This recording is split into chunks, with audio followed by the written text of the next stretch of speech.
The makers of Johnson's Wax products for home and industry present Fibber McGee and Molly with Bill Thompson, Gail Gordon, Arthur Q. Bryan, Bea Benaderet, and me, Harlow Wilcox. The script is by Don Quinn and Phil Leslie. Music by the King's Men and Billy Mills Orchestra.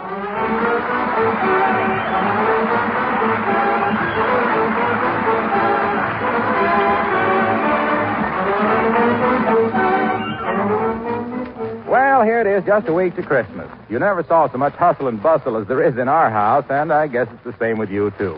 What with last-minute shopping and tree trimming, there's certainly lots to be done. But in spite of how busy you are, you still want your home to look its best for the holidays, and that's where Johnson's Wax comes into the picture. You see, if your floors, furniture, and woodwork are protected with genuine Johnson's Wax, that special holiday cleaning can be done in short order. A quick dusting, a touch-up with Johnson's Wax where needed, and your rooms are glowing with rich, mellow beauty. All set for the visits of your family and friends. And there are so many things you can protect with wax. Floors, woodwork, all kinds of furniture, and 100 other things in every room of your home. Get some Johnson's Wax, won't you? Paste, liquid, or cream. Johnson's Wax has helped brighten homes at the Christmas season since your grandmother's day.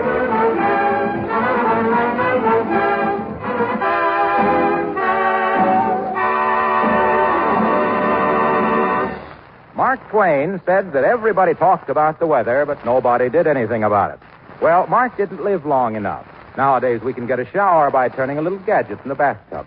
We can get a breeze with a fan, and sunshine with a lamp. For instance, look at Fibber McGee and Molly.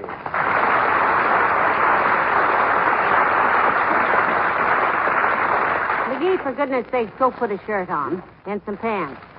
You've been sitting under that sun lamp for days in your swimming shorts and slippers. What if somebody should come in? Let 'em. This is my living room, and I'm living.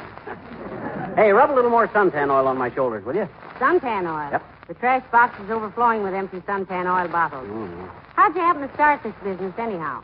Well, I went down to Kramer's drugstore to buy some Scotch tape. They didn't have any Scotch tape, so I bought me a sun lamp. Very logical. But look, haven't you had about enough for today? My gosh, no, I just barely... Yep, that's enough. Shut it off. Time's up. It's a good thing you set the alarm clock, dearie. It's sort of silly for a man to get a sunstroke in his own living room, but you're begging for it. I know what I'm doing, Tootsie. I'm following the directions to the letter. 20 minutes at a time, front and back. Yeah, but it didn't say 12 times a day, though. That was my own idea. And look at this tan, will you? Pretty snazzy, eh? I'm beginning to look like a Spaniard. Are Spaniards pink? What do you mean, pink? Look at them arms, them shoulders, them chest, them hands. Well, it may be in time, but at the present stage, you merely look like you've been in more hot water than usual. You wait. I'll get a sunburn on me that'll make the governor of Florida wake up screaming. Another week under this sun lamp, and I could go to the South Pole with Admiral Byrd's aunt. With who? Admiral Byrd's aunt isn't going to the South Pole. Why, she is. She certainly is. I was just reading. Here it is right here in the paper. Look. It says, Byrd's Antarctic Expedition ready. Sure. My gosh, if a little old lady like that can organize No, McGee. That's Admiral Byrd's Antarctic Expedition. Sure. The Antarctic is the South Pole. It is? Sure. No kidding. How do you know all this stuff? I read the same things you do, and you always get more out of it. Well, I read the punctuation, too. You know, like commas and periods and things. No, I don't. It messes up the reading matter. Well, if you don't read the periods, how do you know when you come to the end of a sentence? Well, you turned me loose with $10 and a new suit. You get it, lover? End of a sentence, new suit, $10. That's what they always do. Tain't funny, McGee. Tain't? That's funny. No, tain't. Tain't? No. Oh, McGee, it's company. Put your pants on. Okay, hand me my T-shirt. Thanks. Hey, where's my belt buckle? I've lost my belt buckle. You got your pants on backwards. Huh? Oh. Okay, I got it. Let him in. Come in. Oh, for goodness sakes, it's Mr. Wimple. Hello, Mr. Wimple. Hi, Wimp, old man. Hello, folks. You notice anything different about himself here, Mr. Wimple? Take a good look, Wimp. Yeah. Gracious me, isn't that wonderful? I wish I could wear house slippers around the house. Sweetie. No. Not the house slippers, Wimp. The tan. Take a gander at these shoulders. See how brown I'm getting? It's a very light shade at the moment, of course. Sort of an oyster blush pink. Imagine that, a suntan in December. Yep. Now, you be careful, Mr. McGee. You can get an awful shock that way. A shot with a sun lamp? Yes. Wait till you see your electric light bill. Mr. Wimple, you look pretty pink and healthy yourself. Been out for a walk? Yes, in the woods, Mrs. McGee. With my bird book. With your what? My bird book. Maybe you don't read the North American Ornithologist Review. Oh. Otherwise, you'd have seen where I was elected corresponding secretary of the Wistful Vista Bird Watchers and Migration Recorders. Unanimously, too. Oh, isn't that wonderful, Mr. Wimple? And what do bird watchers do? We watch birds. I used to be a bird watcher in vaudeville, Wimp. I've seen whole balconies full of Bronx warblers. He's probably jealous because you were laying bigger eggs, dearie. You know, just this morning I thought I saw a purple-crested, swallow-tailed Australian grackle. Oh, gee. Pretty rare, Wimp? Rare? My gracious, they aren't even in the bird book.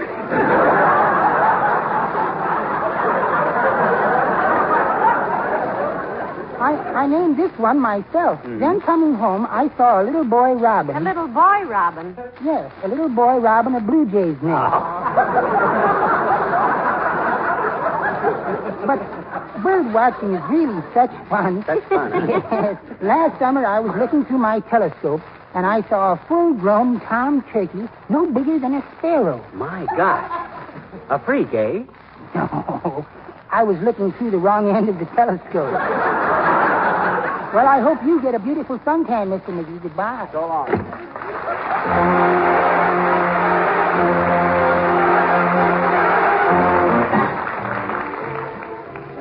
Billy Mills and the orchestra play The Best Man.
Oh, McGee, are you under that sun lamp again? Yep, I'm getting a beautiful tan, too. I think. Another couple of days of this, and I'll be brown in a hottentoot. You mean top? Tot my clavicle. I'll be brown in a grown-up hottentoot. Well, now, don't overdo it. The human epidermis was not designed for charcoal broiling, you know. I ain't the type guy that burns. I'm the type guy that turns a beautiful deep brown. Yeah. A summer in the hot sun for me, and that's it. Shut off the sun lamp. Time's up. Time's up. There you are. Here, now, take this towel and wipe off some of that suntan lotion. You're as oily as a butler in the movies. Well, I got to use a lot of it to keep out the ultraviolet rays. I think you mean ultra. Well, frankly, I think it's pretty ultra myself, but I was just trying to be modest. With a suntan like I'm going to get, I don't... Oh, put your trousers on again, dearie. Hurry. I got 'em. Hand me my T-shirt. Thanks. Okay. Come in. Oh, Oh, hello there, Mrs. Carstairs. Do come in. How do you do, my dear? Good day, Miss McGee. Hi, Carsty. Fling the minks off and toss the frame on an orange crate. May not be a place, but it's home. Read that again, dearie. Oh, it may not be a palace, but it's home. That's better. Won't you sit down, Millicent, and have a slug of tea? Thank you, no, my dear. I'm just taking a moment for my Christmas shopping, and I don't know what to give Mr. Carstairs. He has simply everything. How about some gold-plated golf clubs, Carsty? That'd be pretty fancy. Oh, he already has sterling silver golf clubs, Mr. McGee. Oh. I'm afraid he'd consider gold ones a bit flashy. The conservative type. Oh, very, my dear. He does absolutely nothing that people could criticize. He even wires Mr. Petrillo before he takes the band off a cigar.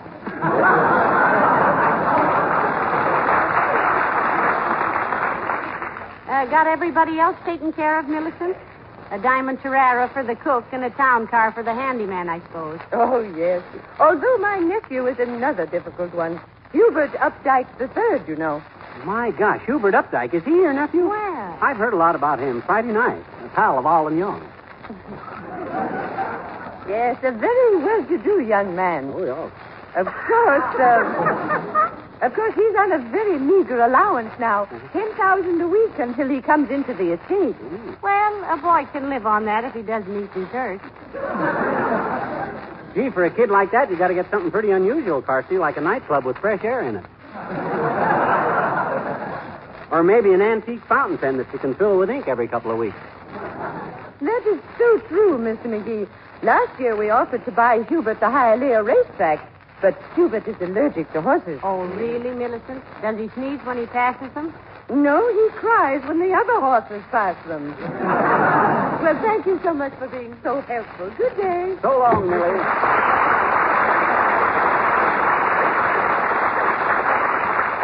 Hey, you know what? Them Carstairs must have all the dough in the world, you know it? Yeah, but they say Mr. Carstairs is very stingy. Yeah?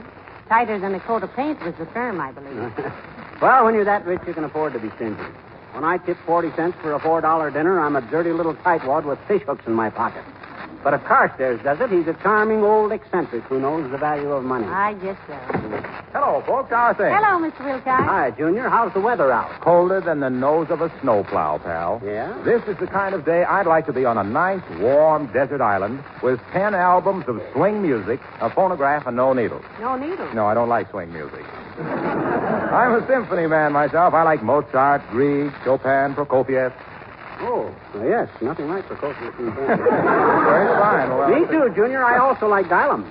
Who? Guylam. Tell him who. Guylam Bartle. Look, Junior, you don't have to go to the Southeast to get a coat of tan. Take a look at me. Okay, I'm looking. Don't you notice it, Mr. Wilcox? Notice what? Oh, he got a haircut. No. Look at my arms and shoulders, Junior. Oh, what about him? Just because you haven't the muscular development of some of the other fellows, so what? Gee whiz, lots of boys never had a chance. Mr. Wilcox, now, he means his sunburn. Can't you see it? Good. You mean those pink splotches on his skin? What do you mean, pink splotches? That's tan. He's using a sunlamp to get a little color, Mr. Wilcox. Yeah, I met a guy on the street the other day, and he says, "Hi, McGee." He says, "How much are they?" And I says, "How much are what?" And he says, "Aren't you raising mushrooms?" And that did it. I had to get some color. Well, I know another good way to get your color back. On your face? No, on your linoleum. Yeah, but we weren't talking Johnson's self-polishing glow No. coat. You know, it's amazing how it restores the life and luster to old and dingy linoleum. Quit changing the subject. I was I'm not talking... changing this subject. I've been talking about Johnson's glow coat for years. About how it's so easy to apply, how you just pour a little out, spread it around. Yeah, but about his suntan, Mr. Wilcox. Suntan. Hey, it's funny you should mention suntan, Molly. Funny, my gosh, I've been yapping my head off. Yes, because I was just talking to a lady customer of mine about getting suntan this morning. Were you, Mr. Wilcox? Yes, I said to her, I said, does your son get tanned for tracking up the kitchen floor? I said, it's a shame to have your son tanned for nothing. Yeah, but because if you protect that linoleum with Johnson's self-polishing glow coat, you can wipe up those muddy tracks so easily. Yeah, but what that... You can keep your linoleum protected against mud and dirt. Spill things, keep it bright. Yeah, but what that... Look. Look, Waxy. Yes, pal? Have you got to go now? Because if you do, Mr. Hey, Wilcox... thanks for reminding me. I've got to go downtown and pick up my wife's Christmas present. Hey, wait till you see the terrific sparkler I'm getting her. A sparkler? Oh, a diamond, Miss Wilcox? No, some Johnson self-polishing glow coat. So long, kid.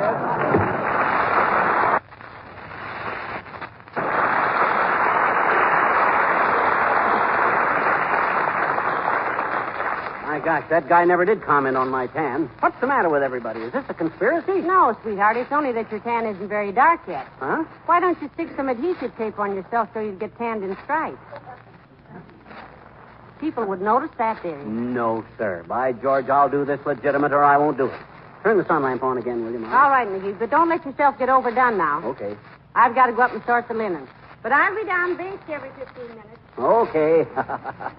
Ah, there goes a good kid. She really admires this lifeguard tan I got, but will she say so? Not her. She knows flattery makes me unbearable. She knows... Uh-oh, where's my pants? Where's my pants? Where'd I put my... Somebody took my pants. Oh, I got them on. Come in. Hi, mister. Oh, hello, sis. What's on your mind? Well, I brought you some more stuff, mister, like you said. Like I said, when? What'd I say? More busted toys. Hmm? You said you'd pick some all up for the poor children, remember, for Christmas? Oh, yeah. Mm-hmm. Well, as a matter of fact, sis, to tell the truth, I don't believe I... Yeah, well, you know my teacher, Miss Yeagley, she thinks you're just wonderful to do it, mister. So do all the kids, I betcha. They do, eh? What? I says they do, eh? They do what? All the children think I'm wonderful. Oh, boy, are you ever conceited, though. Doggone it, sis, I didn't say I thought I was wonderful. I said they thought I was because you said they thought I was... Mm-hmm. Oh, skip it. What'd you bring this time? Well, I left them on the back porch, mister. There's a scooter with the wheel off and a busted coaster wagon. And a little steam engine that the whistle don't blow on it good. And, oh, hey, did you fix the dolly I left here last week, mister? Oh, well, I'm still working on that, sis. It was a bigger job than I figured. Oh? How did it get so banged up? Well, my doggy did that. Oh. Mm-hmm. He chewed it up one day. Uh-huh. He's a cocker bulldog. A cocker bulldog? You kidding, sis? A cocker and a bull are two different dogs. I'll say so, mister. I bet you never saw two more different dogs than my dog, I bet you. My daddy says he's a pure-blooded mongrel. Well, that sounds reasonable. Yes? My daddy says he's either a police dog in plain clothes or a wire hair with a short circuit in the family.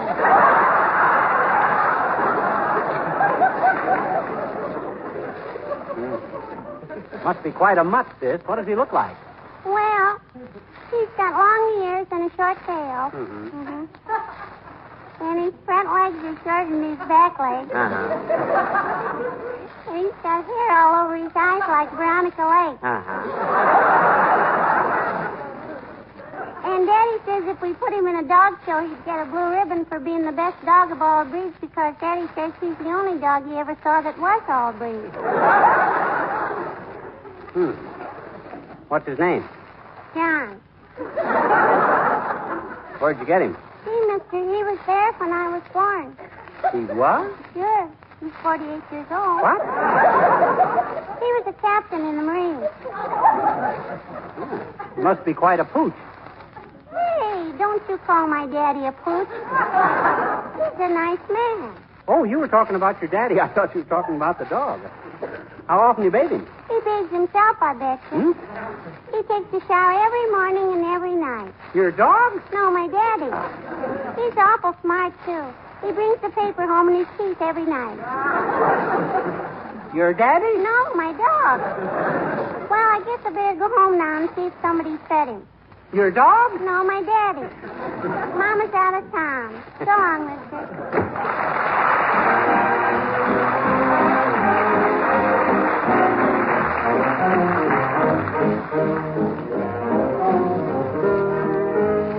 The King's Men sing Buttermilk Sky.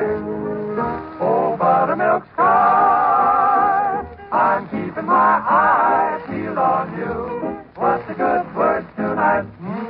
Are you going to be mellow tonight? Oh, buttermilk sky, can't you see my little donkey and me? We're as happy as a Christmas tree, heading for the one I love. I'll pop her the question that'll those questions. Will you, won't you, do you, darling, do you, do? And it'll be easy. Oh, so easy. If I can only bank on you. Oh, buttermilk sky. Oh, buttermilk sky. I'm telling you why. Now you know. Keep it in mind tonight. Keep brushing those clouds inside. Oh, buttermilk sky. Don't you fail me when I'm needing you low. Hang a moon above a hitching pole. Hitch me to the one I love. Oh, you can if you try. Buttermilk sky. Don't tell me no lie. Tell me no lie. Just try and be mellow and bright tonight. Buttermilk sky. Buttermilk sky. I'm telling you why. Now you know. Keep it in mind tonight. Keep brushing those clouds from sight. Oh, buttermilk sky. Don't you fail me when I'm needing you most. Ooh. Hang a moon above her hitching post. Hitch me to the one I love. You can if you try. You can if you try. Don't tell me no lie. Don't tell me no lie. Please be mellow tonight. Buttermilk sky.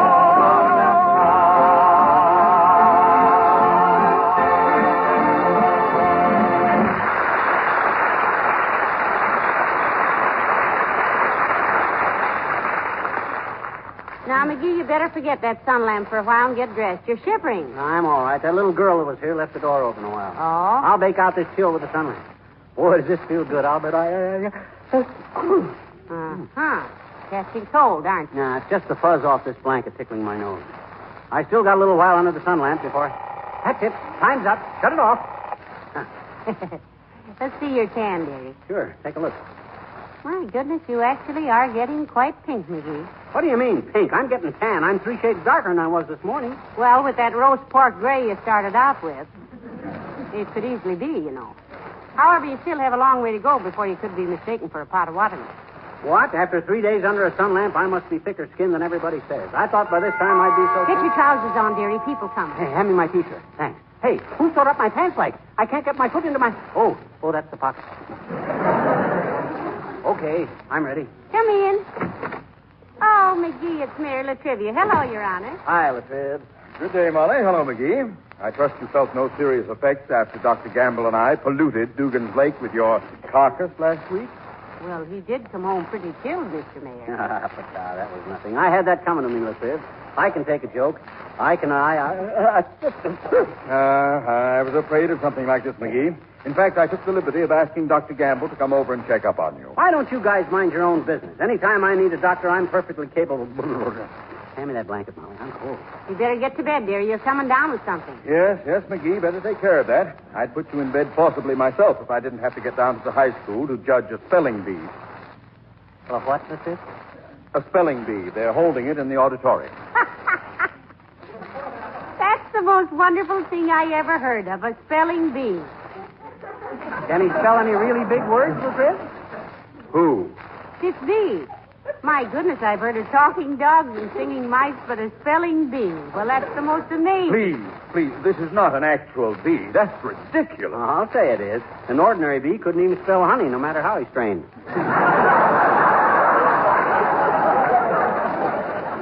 This bee you got down there must be... It is not a bee. But you said it was. You said they were holding it in the high school auditorium. Yeah. And if you'll take my advice, Your Honor, you'll wear a net over your face because if he gets loose... He won't get loose. There's nothing to get loose. When I said they were holding a bee, I merely meant... Pretty nervy kids they got down there, I'd say. I was always scared to death of bees, but those youngsters hold a bee just like... They are not holding a bee, I tell you. Or rather, they are holding a bee. Sure. But the bee they're holding is not the kind of a bee that you think... Heavenly days. We wouldn't know one kind of a bee from another, Your Honor. So it doesn't really matter. Don't the pupils ever get stung? Will you do stop talking about this bee as if it were an insect? This is a bee made up of 24 children. 12 on each side. Isn't that interesting? What is a hornet made up of? How many kids in a wasp? The reason I asked is... There isn't any wasp. I mean reason. The bees that make up this children. You said that a hairnet, a hornet is a bee. Look, when I said something about a spelling bee, a spelling boo, spelling bar, it doesn't matter. You were the one who said it. I just...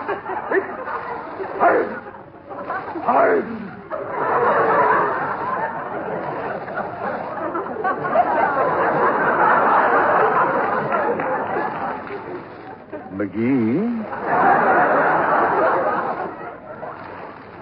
Yes? If you were a bee, you'd have no trouble with the housing situation. I wouldn't? No. Everybody would love to see you get hives. Good day.